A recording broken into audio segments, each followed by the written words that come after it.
When it comes to Cuban restaurants in Miami, Versailles is the granddaddy of them all. Wow.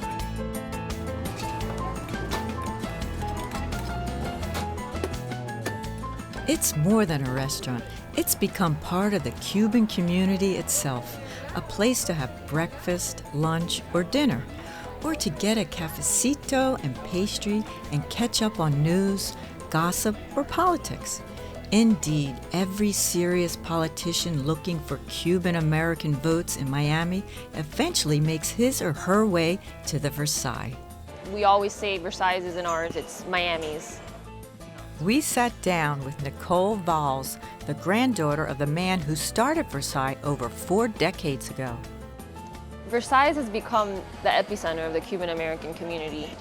You know, Cuban exiles got here, they had no home, they had to start new, and this kind of became their gathering place. This is where they celebrate, you know, milestones and happy occasions and sad occasions, and it's just become a second home to a lot of the people here in the community.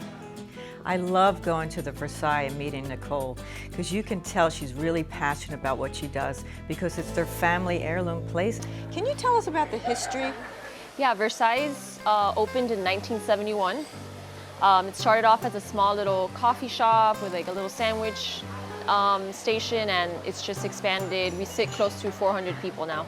Cuban cuisine is comfort food. It's very homey. The food isn't too spicy. It's not, you know, anything crazy. But Cuban food, for the most part, is Spanish-based food because, you know, everyone came from Spain to Cuba, but with a lot of New World ingredients. And then it also has a little bit of influences from like African and Chinese. As crazy as it seems, not only does the food taste great, but there's a great sense of stability in its tradition. Nicole was kind enough to share some of the restaurant's most popular dishes. So Nicole, what do we have here? We have a nice spread of like very classic Cuban dishes that we sell here at the restaurant. We'll start here with a yuca frita, which is a root vegetable that we use a lot in our cuisine, and they're pretty much just yuca French fries, and we serve it with a cilantro aioli sauce, which is delicious. Then we'll go to our ropa vieja, which is probably our most popular dish at the restaurant.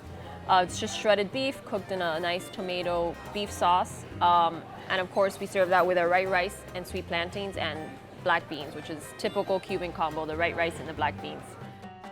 It was all Cuban cuisine, but there was something all-American about it too.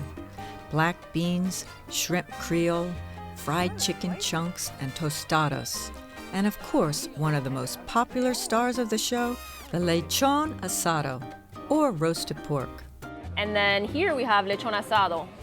And then this up here is like the crunchy chicharrón, like the skin of it. Lechon asado is probably something that we're very, very known for. It's what we eat, you know, for Christmas Eve, for all our celebrations. We always cook a whole pork, and this is a piece of that.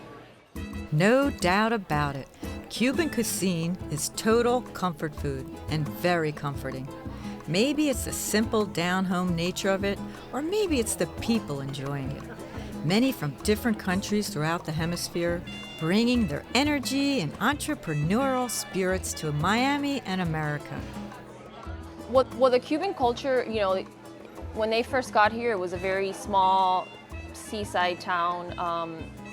You know, the best of the best from Cuba came during the beginning of the exile, and it really just transformed Miami into what it is today.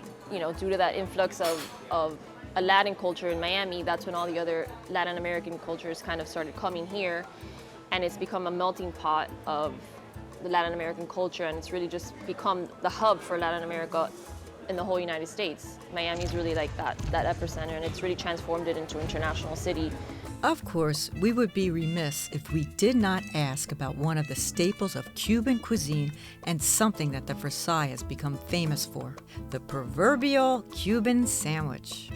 The Versailles sells between 100 and 200 Cuban sandwiches a day, on top of everything else. As far as what's on the sandwich, well, that's become a point of contention between Miami and Tampa, another Florida city with a large population of Cubans that goes back over 100 years. Well, Miami and Tampa vary on this. Tampa adds salami and mayonnaise. I never which heard we of that. we do not Yeah. do. A sandwich that you can find everywhere now. The same with like a mojito and stuff like that. Like those two items I think really have transcended. Speaking of mojitos, So Nicole, thank you so much. It's been wonderful being here at the Versailles. Your dishes are amazing. Thank you. Thank you for coming. Seriously, thank Cheers. you. Salud. Mojito.